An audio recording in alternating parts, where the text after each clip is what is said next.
Hello everybody. Today we're going to talk about writing equations of lines from a graph. So when we talk about writing equations, most of the time people refer to slope-intercept form of a line. So there are other forms of a line, that would be standard form and point-slope form. But usually when you hear somebody say write the equation of a line, usually, not always, but usually they're talking about slope-intercept form, which is y equals mx plus b. And again, that's slope-intercept form. Now, why is it called slope-intercept form? Because it gives you the slope, m, and the y-intercept, b. Now, the b value is where your line crosses the y-axis. Now, where a line crosses the y-axis, the x-coordinate will be 0. So it's the y value of wherever your line crosses the y-axis. Okay? If we run to write the b value as an ordered pair, we would write 0, comma b. But that's getting into a little bit of something else, but they're all the same thing and related. But we need the m and the b when we're writing equations of a line in slope-intercept form. And remember, x and y, we don't need those to write the equation because these are points along our line, and they change all the time. So the value of y changes based on the value of x as we go up and down our line, moving along our line wherever it may be. So let's write the equation of this line. Okay, so we want to write it in y equals mx plus b.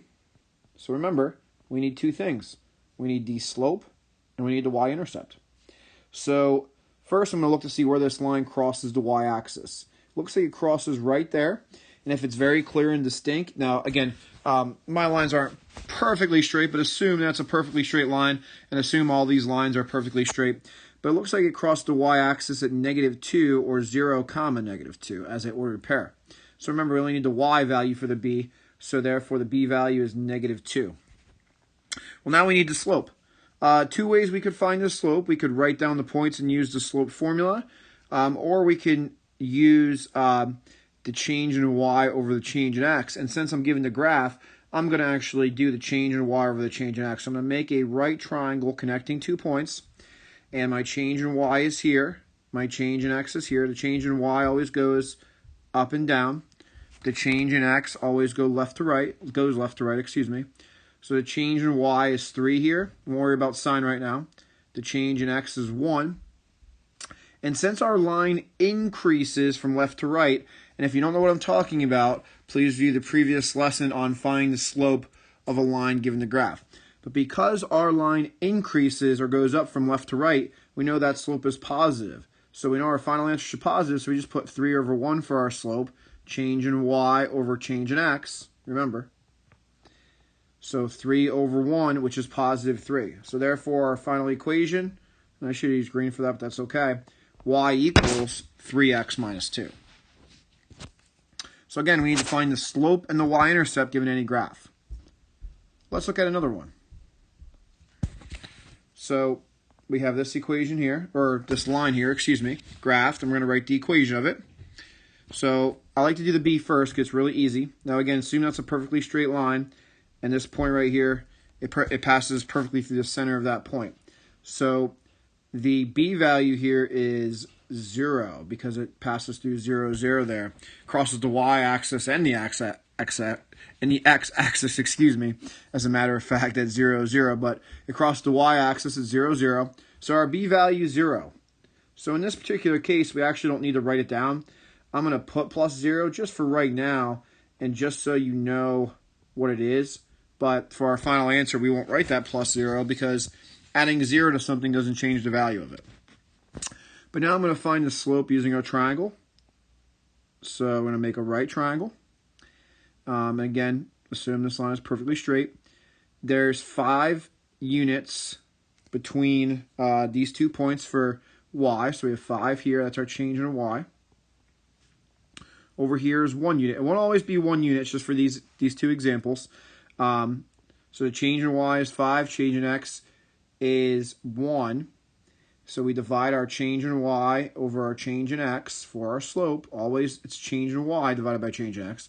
And we get 5 over 1, which is just 5. But now, the easiest way to worry about the sign of your slope is to look at the way your line goes.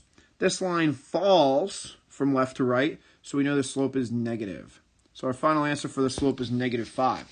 So for our final equation, we're just going to write y equals -5x. Again, we don't need that b value because the b value was 0.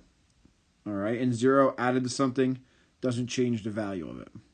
Let's look at this line. So we have these 2 points graphed. So the first thing we are going to do, if we look at the y-intercept, again, it's not very clear. Okay, so looking at that y-intercept, it looks like it's about 7, but again, we don't know exactly what it is, so we're going to have to do some mathematics to find it. So we'll write our slope-intercept form. And the first thing we'll do is find the slope between these 2 points. So we'll make a right triangle. Doesn't matter guys, by the way, you can make the right triangle this way if you wanted to. Okay? As long as it's a right triangle. But my change in y goes vertically. Change in x goes this way. So for change in y, I have 1. And the change in x, we have 6. Now, since the line in blue falls from left to right, we know that slope is negative. So it's always, remember, slope is change in y over change in x. So my slope is -1/6. Okay? But now we need to find the b. Now again, even though we know it's about 7, we don't know exactly what it is. And we like to be exact in mathematics. So what we do is we take one of our points given, we're going to write it down, and then plug them into x and y into our equation. So I'm going to use this point right here. So it looks like that point is going to be, its x value is 4, and its y value is 6. So that point there is 4, 6. Okay? So what we're going to do is we're going to take that point and plug it in for x and y into our equation. So our y value is 6. That goes right there. Our x value is 4. So I'm going to put that as 4 over 1 because I'm multiplying it to -1/6 plus b. Okay? Now I multiply our 2 fractions. We get -4/6. I'm going to reduce that while I'm here. So it's 6 equals -2/3 because, guys, 4 over 6 reduces to 2/3. That's why I wrote the -2/3. And now we solve for b. We add 2/3 to both sides. So we get b equals, math right here, 6 2/3. And if I make that a fraction really quick, it would be 20 over 3. So my final equation, and there's a lot of writing on this page, y equals -1/6 x plus 20 over 3. So that's what you need to do if you can't see the y-intercept clearly, or it doesn't cross in an exact corner, or a distinct point where the x-coordinate and the y-coordinate are integers, is you're going to need to take one of your points, write them down, and plug them in for x and y into your equation, your slope-intercept form, using the slope, and actually solve for b. Okay? Now we're almost done here, but the last thing I want to talk about is the equations of horizontal and vertical lines.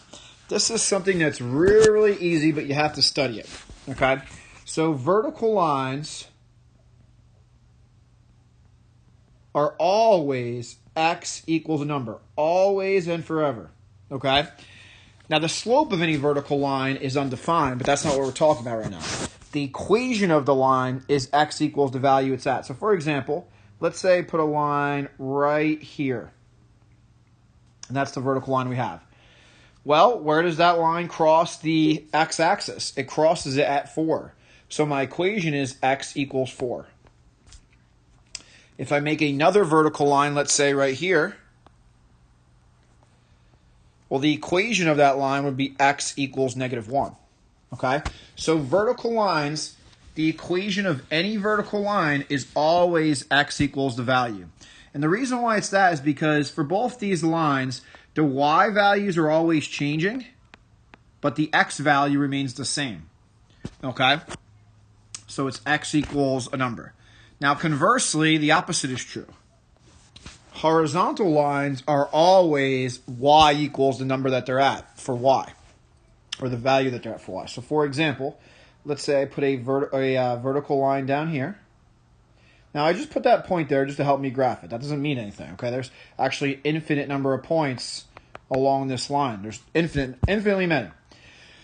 But if I go down from my origin, it's down 3 units. So the equation outlined in orange is y equals -3. If I make another horizontal line up here in green, the equation outline is y equals +5. Okay, because that's where it crosses the y-axis. So for these two lines, the x values are constantly changing for any point that you have, but the y value is always the same. Now remember, slope is something different. The slope of these lines is 0, or the m, for both these lines.